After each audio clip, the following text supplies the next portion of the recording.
అంగరంగ వైభవమున అఖిల లోక సమక్షమున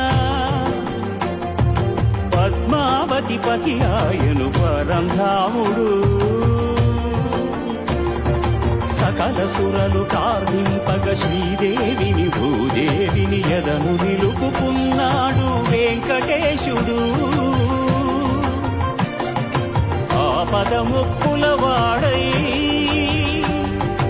అభయములిచ్చెడివాడై ఆపదముక్కుల వాడై అభయములిచ్చెడివాడై సప్తగిరుల వెలసినాడు శ్రీనివాసుడు.